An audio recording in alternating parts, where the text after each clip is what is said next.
सबको नमस्कार।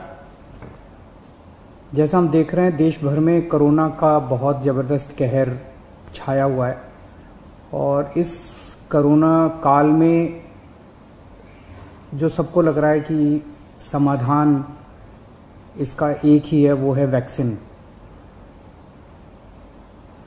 दिल्ली सरकार ने निर्णय लिया है कि 18 साल से ऊपर की उम्र के लोगों को फ्री वैक्सीन दी जाएगी।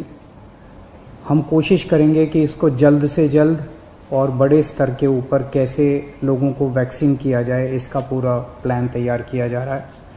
आज सुबह हम लोगों ने दिल्ली में 1,34,00,000 वैक्सीन खरीदने की मंजूरी दी है। हम कोशिश करेंगे कि ये जल्द से जल्द वैक्सीन खरीदी जाए और लोगों को लगाई जाए। इस महामारी में वैक्सीन एक समाधान निकल के आ रहा है। वैक्सीन जिन लोगों को लगी है उनका एक तरफ कोरोना नहीं होता, या जिनको होता है उन लोगों को माइल्ड होता है।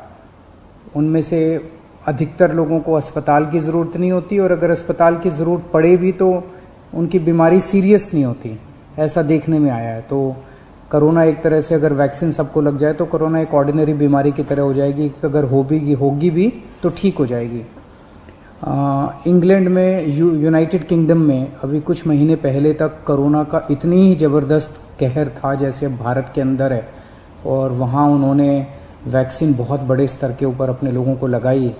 तो कोरोना के अंदर उस लहर के ख़त्म होने का एक बहुत बड़ा कारण एक्सपर्ट्स वैक्सीन को मानते हैं कि जिस इंटेंसिटी के साथ, एग्रेसिवनेस के साथ कोरोना वैक्सीन लगाई गई इंग्लैंड में, उसका कोरोना की लहर को ख़त्म करने में बड़ा योगदान रहा। वैक्सीन के एक निर्माता ने कहा है कि वो राज्य सरकारों को 400 रुपये में देंगे, दूसरे निर्माता ने कहा है कि वो राज्य सरकारों को 600 रुपये में देंगे, और केंद्र सरकार को दोनों 150 रुपये में देंगे। मेरी उम्मीद है कि इसको एक ही प्राइस होना चाहिए, अलग अलग प्राइस नहीं होने चाहिए। उनमें से एक निर्माता का मैं इंटरव्यू देख रहा था जो कह रहा था कि 150 रुपये में जब वो केंद्र सरकार को दे रहे हैं तो उसमें भी उनको फ़ायदा हो रहा है।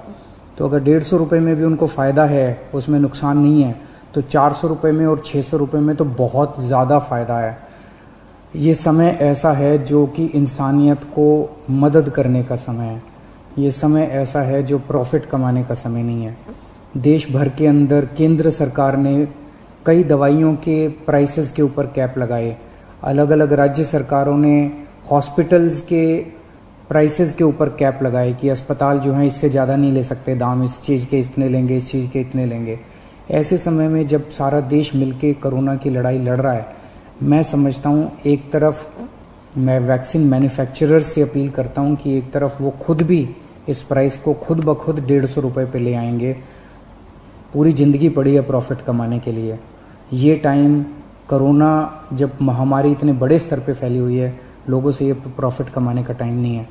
मैं केंद्र सरकार से भी अपील करता हूँ कि अगर ज़रूरत पड़े तो इसकी भी कैपिंग की जाए और इस प्राइस को कम किया जाए। एक बात कि 18 साल से ऊपर की उम्र पे अभी लगाया जा रहा है, लेकिन इस महामारी के दौरान हमने देखा कि हमारे 18 साल से कम उम्र के जवान और बच्चे भी इसमें बहुत ज़्यादा संक्रमित हो रहे हैं। उनमें से कुछ लोगों की मौत भी हुई है। तो उनके लिए भी अब हमें सोचने का टाइम आ गया है कि अगर यही वैक्सीन्स उनको भी लगाई जा सकती हैं, उनके लिए भी सेफ़ और इफ़ेक्टिव हैं, तो यही वैक्सीन लगाई जाएं। और अगर ये वैक्सीन्स उनको नहीं लगाई जा सकती, दूसरी वैक्सीन्स की ज़रूरत है, तो मैं उम्मीद करता हूं कि जल्द दूसरी वैक्सीन्स भी इजाद होंगी जो बच्चों को भी लगाई जा सकें, उनको भी सेफ़ हो और इफ़ेक्टिव हो। दिल्ली में ऑक्सीजन बेड्स बढ़ाने का इस टाइम बहुत बड़े स्तर पे हम लोग काम कर रहे हैं। अभी मैं राधा स्वामी सत्संग ब्यास के वहाँ पे जो एक सेंटर बनाया गया है उसका मुआयना करके आ रहा हूँ। आज सुबह 10 बजे वो मरीजों के लिए खोल दिया गया है। लगभग 500 बेड्स शुरू किए जा रहे हैं। आज 150 बेड्स हैं, अगले 1-2 दिन में 500 बेड्स हो जाएंगे। उसके 2-4 दिन के अंदर इसको 2000 बेड्स तक और फिर 5000 बेड्स तक ले जाया जाएगा। इसके साथ साथ वहीं पे 200 बेड्स का आईसीयू भी तैयार कर रहे हैं राधा स्वामी सत्संग में। और तो मैं उम्मीद इसी तरह से पूरे दिल्ली के अंदर कई जगह फैसिलिटीज़ क्रिएट की जा रही हैं ऑक्सीजन बेड्स की। मैं उम्मीद करता हूं कि इससे जनता को काफ़ी फ़ायदा होगा। नमस्कार।